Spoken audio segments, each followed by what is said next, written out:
When the HOA demanded Ellis remove his old Navy boat from his own dock, they had no idea the quiet veteran owned the key to the entire marina, and that their petty power trip was about to unleash a storm that would change the whole community forever. The sun cast a golden shimmer across the calm waters of Watergate shores as Ellis Hammond stood barefoot on the deck of his boat, the skyward, sipping his morning coffee, the worn teak beneath his feet, the salty breeze, the creak of the mast. This was peace. This was home. After 26 years of serving in the U.S. Navy, Ellis had found his harbor in this quiet inlet town. He'd bought this piece of land long before anyone cared about marina views or gated communities. Back then, it was just a patch of brush and gravel, with a direct line into the water and room enough to build a modest house, a private dock, and space to breathe. That piece started to unravel the moment the Watergate Shores Homeowners Association began expanding its reach. At first, it was just a few homes going up across the shoreline. Then came the community center, the boardwalk, and the signs. Eventually, an imposing gate was installed at the entrance to the newly christened private community, complete with security patrols and monthly newsletters, dripping with polished smiles and passive-aggressive rules. Ellis ignored it all. His property wasn't part of the HOA. He'd never signed a covenant, never agreed to their terms. He paid his taxes, maintained his land, and kept to himself. His daughter, Tessa, and her two kids, Jude and Ella, had moved in temporarily after a rough divorce, and for the first time in years, his house felt full again. Life was steady. Good, until the envelope arrived. Ellis found it taped to the gate one morning. A bright red HOA logo at the top. Beneath it, a letter written in overly cheerful legalese. Dear Mr. Hammond, it has come to our attention that your vessel, currently docked at the eastern inlet of Watergate Marina, constitutes a violation of HOA visibility and aesthetic regulations. He read the whole thing twice, then a third time just to be sure. According to the letter, he had 14 days to remove the unsightly maritime structure from view. Failure to comply would result in escalating fines and further action. Ellis laughed out loud, the kind of laugh that cracked the morning silence like thunder. He folded the letter, tucked it into his back pocket, and walked calmly to his kitchen, where he dialed the HOA number listed at the bottom. After 5 minutes on hold, a brisk voice answered. Watergate Shores Homeowners Association. This is Trina Caldwell speaking. This is Ellis Hammond. I just got your letter. Oh yes, Mr. Hammond, Trina replied, her tone syrupy but firm. I'm glad you reached out. It's been the subject of several complaints. Your boat is quite visible from the community path. And? Well, unfortunately it doesn't align with our visual harmony standards. We have a certain image to maintain, and my property isn't part of your HOA. Trina paused. Then, we are currently reviewing the boundaries. You may be surprised by what falls under our oversight. I won't be surprised, Ellis said, because I have the deed.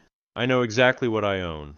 Well, she said, a chill slipping into her voice, you should know we have legal channels for dealing with noncompliance. Ellis didn't raise his voice. He didn't need to. So do I. He hung up. That night from his deck he watched as lights flickered on across the shoreline. Luxury homes, glass balconies, docked speedboats, and cocktail parties. Behind their security gates and smug smiles, they thought they could pressure a quiet old man into folding. What they didn't know, what they couldn't know, was that Ellis Hammond wasn't just some retiree with an old boat. He was a man who knew how to plan, how to wait, and how to hit back without ever raising his voice. 3 days after the call with Trina Caldwell, Ellis returned from the farmer's market to find a tow truck idling at the end of his gravel driveway. The driver leaned against the hood, flipping through a clipboard while chewing gum with a kind of bored malice. Parked beside him was a black SUV with the HOA logo stamped on its door, and a uniformed security officer standing stiffly beside it, arms crossed. Ellis parked, stepped out, and approached calmly. "Can I help you?" he asked, setting a bag of fresh peaches gently on his porch swing. The tow driver didn't look up. Got an order to remove a watercraft. East Inlet. That watercraft is on my dock. On my land, Ellis said, voice even but unblinking. The HOA officer, a younger man with slicked back hair and mirrored sunglasses, finally stepped forward. Sir, we've received multiple complaints. The boat is a visual disruption to the community experience. We have written authorization to proceed. Ellis stared at him, eyes narrowed like a sniper's. You don't have jurisdiction here. We'll see what the county says about that, the man replied. You can contest it afterward if you like. For now, we're just following orders. Without another word, Ellis walked past them, unlatched the rusted gate to his dock, and stepped onto the weathered planks that led to the skyward. He climbed aboard, loosened the mooring ropes, and started the engine. The deep rumble of the diesel motor broke the silence like a drumbeat of defiance. He guided the boat gently away from the dock and out into the open inlet, circling slowly, just long enough for the tow truck driver and the HOA goon to realize they couldn't touch him. When he returned an hour later, they were gone. But in their place, Ellis found an orange violation sticker slapped across his dock piling and another letter tucked into his mailbox. This one was more aggressive. It stated that he was in non-compliance with community standards, and repeated the fine schedule, $100 per day, doubling weekly. He knew what they were doing. It wasn't about the boat. It wasn't about aesthetics. It was about power. They wanted him to bend. They needed to make an example out of him.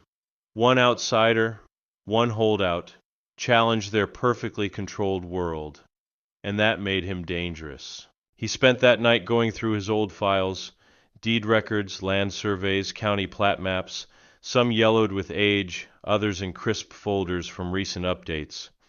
He poured 2 fingers of bourbon and sat at the kitchen table, reliving the moment he first bought the property. Back then, no one saw the value in a marshy edge of shoreline and a wedge-shaped peninsula that jutted like a finger into the marina. But Ellis had been strategic. He wanted privacy, water access, and ownership of every square inch that touched the inlet. And he got it. The HOA didn't know it yet, but in trying to remove his boat, they'd poked the bear, and the bear had teeth. The next morning, Ellis made a call to Parker Elridge, a sharp, no-nonsense attorney he'd met through a veterans charity years ago. She'd built her reputation by suing HOAs that crossed the line. Parker, Ellis said as soon as she answered, I've got a situation with a board that thinks they own more than they do. I've got 3 hours before court and an axe to grind, she replied without missing a beat. Send me everything. Ellis scanned and emailed every document, every map, every boundary marking he had. Within an hour she called back. You're going to love this, she said. According to the county records, that entire strip of land that runs along the south side of the marina, the one with the gravel path and utility access the HOA built their docks through, you own it. Ellis sat in silence for a moment, the implications sinking in. You sure? Positive. The HOA built over a right-of-way you never granted. They assumed it was theirs, but you hold the deed. He leaned back in his chair, eyes drifting out to the water. For the first time in days, a smile touched the edge of his mouth. Not a smug smile, not even a triumphant one. Just the smile of a man who knew he'd been underestimated. And now he had options. The wind shifted slightly that morning, carrying with it the scent of salt and summer grass. Ellis stood beside the wooden fence at the edge of his property, staring at the sliver of gravel path that stretched around the marina's curve, like a hidden vein. That path, overgrown in spots, seemed insignificant, but it was the artery through which the entire Watergate Shores marina operated. Without it, the HOA's luxury dock system had no legal right-of-way to the water. And that gravel path, along with the shoreline that connected it, belonged to him. Ellis paced its length slowly, counting steps, measuring it mentally like he had countless times on ship decks. Every foot of it was his. The irony was almost poetic. For years the HOA had treated him like a parasite on their manicured map, when in truth Their $1 million marina was leeching off the land he quietly owned. He returned home and called Parker. "I'm not looking for war," he said, "but I'm also not rolling over," Parker replied. "Then it's time we show them your hand." Quietly. That afternoon a construction crew in unmarked trucks rolled onto the far edge of Ellis's land. They carried posts, fencing, and a gate with a coded keypad. It was a modern, sleek installation, functional yet tasteful. No warning was issued to the HOA, no announcement. Just Ellis and a small team of builders working methodically, driving stakes into the ground and stringing wire along the natural boundaries. By sunset, the fence stood like a line drawn in stone, the path leading to the HOA docks, now blocked. At 8:10 the next morning, the storm arrived. Trina Caldwell's white BMW screeched to a stop at the edge of Ellis's property. She stomped out in 4-inch heels, her phone already in hand, sunglasses perched like a crown of command. Behind her trailed 2 HOA board members, Dale, a retired dentist with a superiority complex, and Linda, who looked like she was constantly smelling sour milk. Trina marched straight up to Ellis, who stood calmly on his porch in jeans and a flannel shirt, holding his coffee mug like a shield of indifference. "You fenced off the marina entrance," she snapped as though announcing a criminal charge. "I fenced off my land," Ellis replied. "That path services our boat slips. You're restricting access to our residents." He sipped his coffee. "My deed says otherwise. We'll sue you for obstruction." "You're welcome to try," he said. "But your docks were built on private land you don't own. I never signed an easement. You've been trespassing for years." Trina blinked. That was not the script she came prepared for. She turned toward Dale and Linda, who both looked suddenly very interested in their shoes. "You can't just cut us off like this," she barked. "I can," Ellis said. "And I will, until your board removes every bogus fine, every harassing letter, and stops trying to exercise authority over land that doesn't belong to you." Trina pointed a manicured finger. "This isn't over." "I didn't think it was." She stormed back to her car. But Ellis noticed something new in her posture as she slammed the door. Not just anger, but panic. The kind of panic that blooms when a bully suddenly realizes the other side might be holding the bigger stick. That evening, Ellis sat at his kitchen table with a printed copy of the original 1992 land plat and a new blueprint he'd drawn by hand. On it, he outlined a vision. The fence was just the beginning. There would be a gatehouse, a walking trail, maybe even a small dock of his own with open access for veterans. He didn't want revenge. He wanted purpose. And if the HOA refused to recognize boundaries, then he would show them exactly where they were.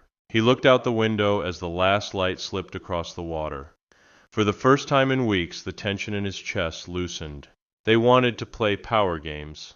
But Ellis had been trained to command entire crews through open oceans and storm-black skies. A squabbling board of suburban bureaucrats? That he could handle. He raised his glass in a quiet toast to the night. Let the real game begin. The following morning, a knock on the door came just after sunrise. Too early for visitors, especially ones in suits. Ellis opened the door to find a woman in a crisp gray pantsuit, clutching a clipboard, flanked by a nervous-looking man with a camera slung over his shoulder. "Mr. Hammond?" she asked, flashing a badge. "I'm Megan Yates with the County Code Enforcement Office. We've received a complaint from the Watergate Shores Homeowners Association regarding unauthorized construction on protected shoreline property." Ellis didn't flinch. "That so? May we step onto your property to inspect the site?" "You may not," Ellis replied, stepping outside and closing the door behind him. "You can stand right here and read this instead." He handed her a binder with photocopies of the deed, zoning permits, and a land survey dated and signed by the county itself. Megan flipped through the pages, her eyes narrowing. After a few long minutes, she sighed. "Well, this changes things." Her assistant had already lifted his camera and taken a few stills. Megan gently motioned for him to lower it. "Sir, I apologize. I believe the HOA misrepresented the situation." "Wouldn't be the first time," Ellis said dryly. As they walked back to their car, Ellis spotted Trina standing near the dock with 2 other board members, watching from behind her oversized sunglasses. When Megan turned to speak with them, Ellis couldn't hear the words, but Trina's stiff posture and clenched jaw told him enough. The law was no longer on her side, and she knew it. But the HOA wasn't done. That evening, Ellis's daughter Tessa returned from picking the kids up at swim practice, pale and shaken. "Dad," she said as soon as she stepped inside, "Jude just got stopped by some HOA security guys. They told him he wasn't allowed to walk the Marina path anymore. They said he was trespassing." Ellis's chest tightened. "He was walking home, to his own house. They scared him. He said they followed him halfway down the trail and made him cry." Ellis stood frozen for a moment. Then he slowly walked over to the old wall safe in the study and opened it. Inside, amid his naval memorabilia and important papers, was a small recording device, one he hadn't used in years. He handed it to Tessa. "Tomorrow, if they follow him again, he's going to be wearing this." Tessa's voice was low and cold. "They're going after your grandkids now. They're making it personal," Ellis said. "So now we answer, personally." He spent the rest of the night documenting everything. He reviewed security footage from his home camera, printed screenshots of HOA guards following his grandson, and forwarded the files to Parker. By morning, she had already filed a cease and desist order with the county, naming the HOA's security team and specifically citing unlawful intimidation of minors. But that wasn't all. Parker also discovered that the HOA had filed a quiet petition with the county zoning board to reclassify Ellis's access path as public community use, a move that, if approved, could shift regulatory power to the HOA. They were trying to take his land through a backdoor maneuver. Ellis stared at the paperwork, fists clenched. They weren't just bullies. They were trying to erase him. That night, Ellis walked down to the skyward, climbed aboard, and sat under the dim cabin light with his old shipmate's journal. It had been gifted to him years ago, a reminder of missions carried out silently, precisely, with honor.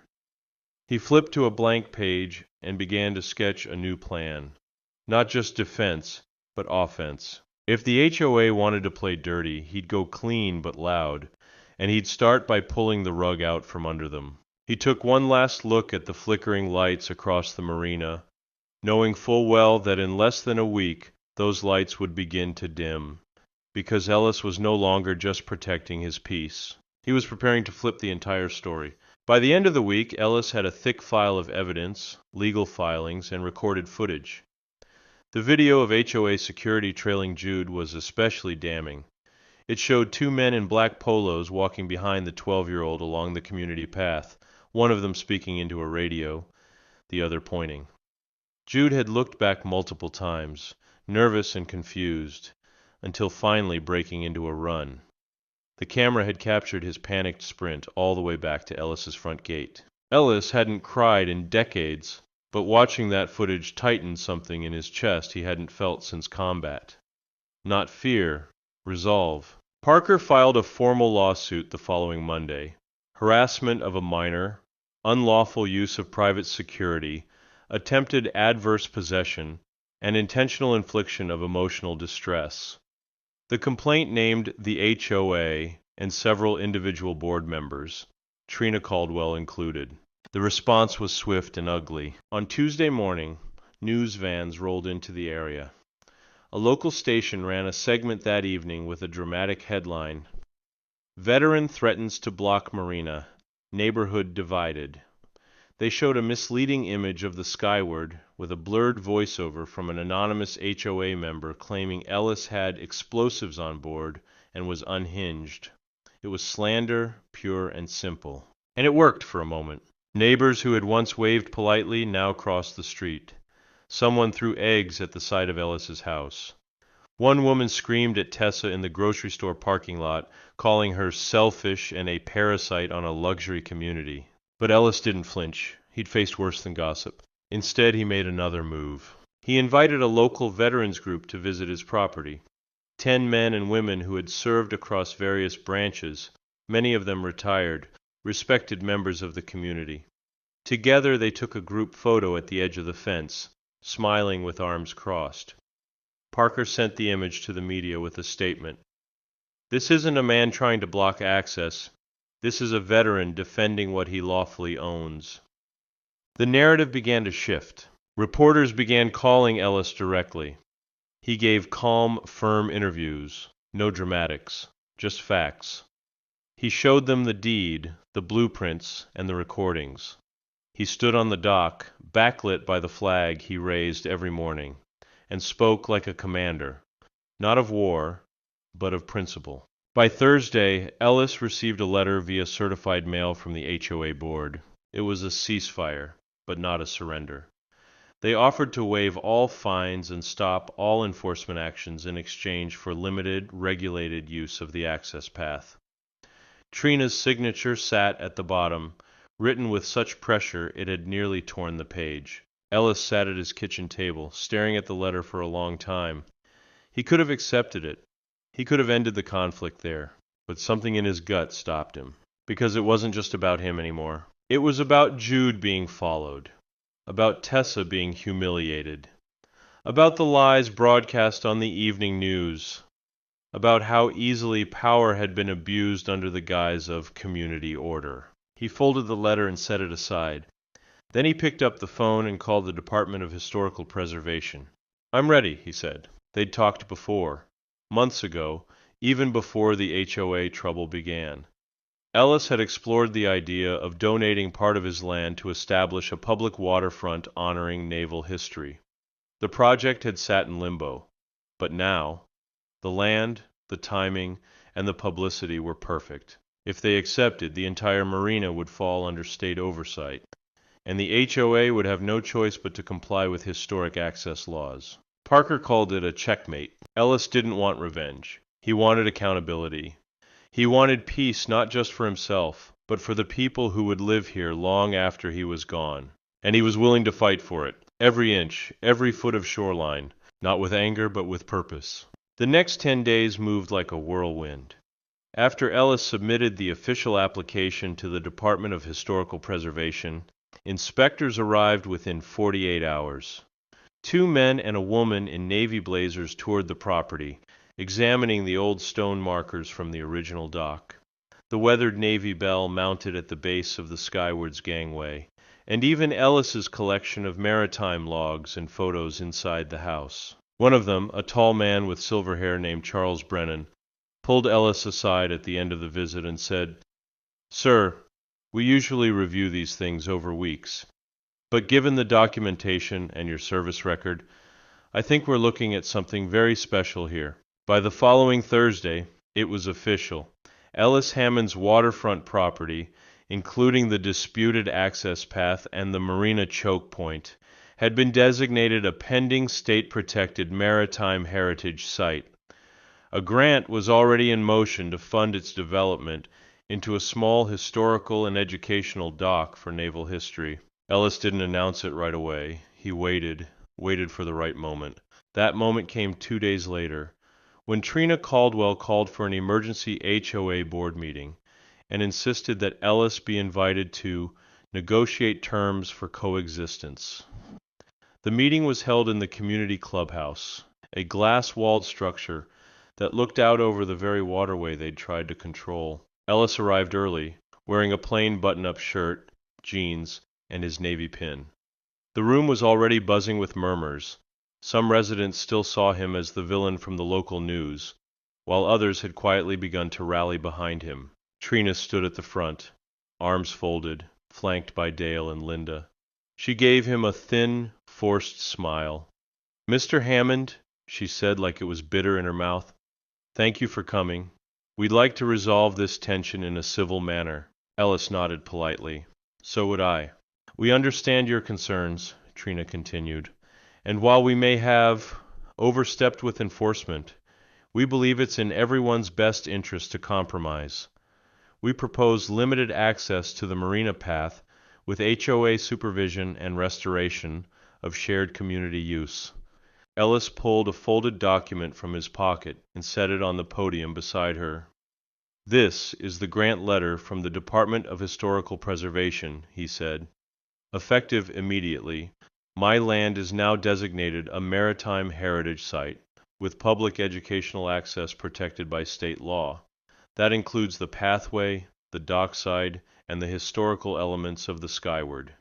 This site will be overseen by the State Historical Advisory Council. Silence dropped over the room like an anchor. Trina's face went pale. Dale leaned forward, blinking rapidly at the letter. Linda opened her mouth, then shut it again. Ellis continued. From now on, access to the marina requires permits issued by the state for educational and historical purposes. HOA board members may apply like any citizen. My attorney will send over the full conditions. A few gasps echoed in the room. A man in the back started clapping slowly, then another, then a third. Within seconds, half the room was on their feet applauding, many of them residents who'd grown tired of the board's iron grip, but had been too afraid to speak up. Trina's lips tightened. "You're undermining the structure of our community," she said in a low hiss. "I'm preserving it," Ellis replied calmly. "The real community, not just the part that fits in your handbook." That night, Ellis walked down to the dock and sat in the captain's chair on the Skyward, watching as the moon cast long, silver ribbons across the water. He could still hear the applause in his ears. Not because he needed it, but because it meant people were finally seeing what mattered. His phone buzzed. It was a text from Parker. "You just made history, and their headlines tomorrow? They're going to look a lot different." Ellis smiled faintly and stared out over the now silent marina. It was no longer about defense. Now it was legacy. By the time the sun rose the next morning, word had spread beyond the community. Regional news outlets picked up the story of the newly declared maritime heritage site and the quiet Navy veteran who had stood his ground. The headlines had changed overnight. Veteran preserves historic shoreline. HOA power challenged. And from conflict to legacy, the man who reclaimed the marina. What had once been whispers about a cranky old man with a boat had become a local symbol of dignity, perseverance, and resistance against unchecked authority. Veterans groups from nearby counties reached out, offering to volunteer. Teachers emailed asking when student field trips could be arranged. Even city council members began expressing interest in supporting the site with additional funding. But none of that compared to what happened that afternoon. Jude came running into the kitchen, out of breath, his backpack swinging wildly off his shoulder. "Grandpa," he said, voice cracking, "they're taking down the signs." Ellis stood up slowly. "What signs?" "The HOA ones, on the Marina Trail. Trina and some guy with a clipboard are pulling them out." Ellis stepped outside onto the porch, squinting across the water. Sure enough, in the distance, two figures moved along the edge of the path, removing the dark green plaques that once read, "Private, Ho access only." One by one, they pulled them from the ground and tossed them into the back of a pickup truck. A few minutes later, Ellis's phone rang. It was Parker. "Trina's resigning," she said, getting straight to the point. "Really?" "She's stepping down for personal reasons. Word is the HOA's legal insurance provider backed out after our lawsuit went public. Nobody wants to go down with her." Ellis exhaled deeply. Not out of satisfaction. He wasn't one to gloat, but out of a slow earned release. For the first time in months, the tension in his shoulders let go. "What about the board?" "They're calling an emergency election. I have a feeling the neighborhood will make different choices this time." He looked across the lawn to where Tessa sat on the porch steps, watching Jude and Ella play near the dock. She gave him a soft smile, something she hadn't done in weeks, maybe even months. That evening, something unexpected happened. A knock came at the door around dinner time. When Ellis opened it, he found a group of residents standing awkwardly at the base of the steps. There were about 10 of them, some young couples, a few elderly neighbors, and even the local baker whose daughter had once called the Skyward a haunted pirate boat. The man at the front, a balding accountant named Marvin, who'd once voted to fine Ellis over a fence, cleared his throat. "We came to apologize." Ellis raised an eyebrow. "You didn't deserve what happened," Marvin said. "And we were wrong to stay silent. We got swept up in the way things have always been done around here. But you showed us something better." Another neighbor stepped forward, a woman named Claire, who brought muffins every 4th of July but had avoided eye contact for weeks. "If there's anything we can do to help with the museum or the grounds, we'd love to." Ellis was silent for a long moment. Then he nodded. "All right, but I've got rules." They chuckled nervously. "First," he said, "if you step foot on my dock, you don't call it a boat. You call it a vessel. Second, no HOA talk while fishing. Third—" "Third?" someone asked. Ellis gave the faintest smile. "Third, bring your kids. They need to hear real stories, not just what comes in mailers." That night, as lanterns flickered softly along the shoreline and laughter returned to the air, Ellis stood alone on the skyward's deck, looking at the stars. He remembered nights at sea, the quiet after missions, the rhythm of waves against the hull. For the first time in a long while the silence felt full, not with worry, but with peace. He didn't just save his home. He reminded a whole town what it meant to stand for something. Spring came early that year, and with it the soft bloom of cherry trees along the shoreline. Ellis woke to the sound of seagulls and laughter drifting through his open window. When he stepped onto the porch, he saw a dozen kids gathered around a volunteer in a navy blue windbreaker, pointing toward the skyward and sketching its silhouette onto clipboards. A field trip, the first of many. The transformation had been almost surreal. What was once the center of conflict had become a place of learning, healing, and quiet pride. A brand new wooden sign now greeted visitors at the start of the old gravel path. Hammond Historical Marina, in honor of those who served. Beneath it was etched a quote chosen by Ellis himself. "Some stand down, others stand their ground." With state funds and local donations, the dock had been restored. Informational plaques dotted the area, telling the story of Ellis's service, the naval history of the region, and the heritage of the inlet.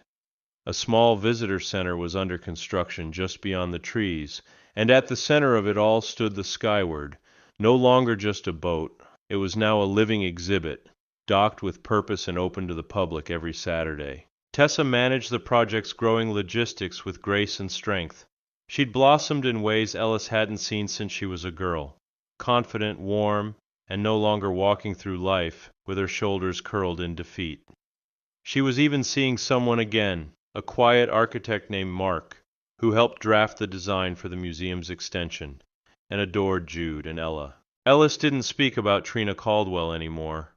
Her resignation had been quiet, and her move out of Watergate Shores even quieter. The HOA had since elected a new board, this time including people who actually lived near the docks, people who had learned the hard way that power without humility was a dangerous thing.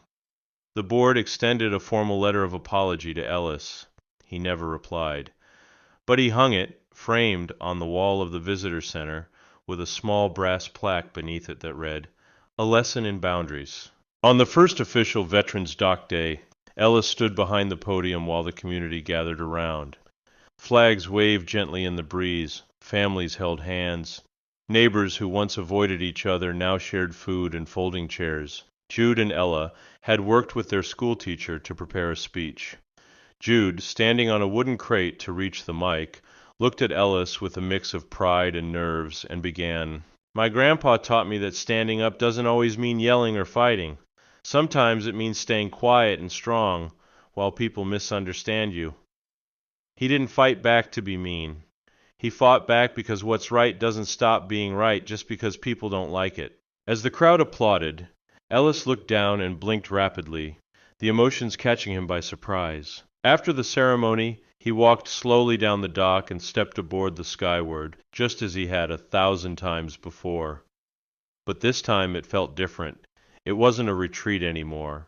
It was an anchor, not holding him down but holding him firm. He sat in the captain's chair, tipped his cap back, and watched the children playing, the boats docking respectfully at the far edge, and the volunteers repainting the old rope posts. Parker called later that afternoon to tell him the final ruling on the lawsuit had arrived. Full dismissal of all HOA claims, and a quiet settlement in favor of Ellis and his family. He didn't even smile. Not out of coldness, but because he no longer needed the win. He had already won the one that mattered. As the sun dipped below the horizon, casting amber light across the calm water, Ellis closed his eyes and whispered to the wind, "You tried to move me, but I was never adrift." And from that point forward, neither was the town. In the end, this story is not just about a man and his boat. It's about what happens when quiet strength meets injustice with dignity, patience, and purpose.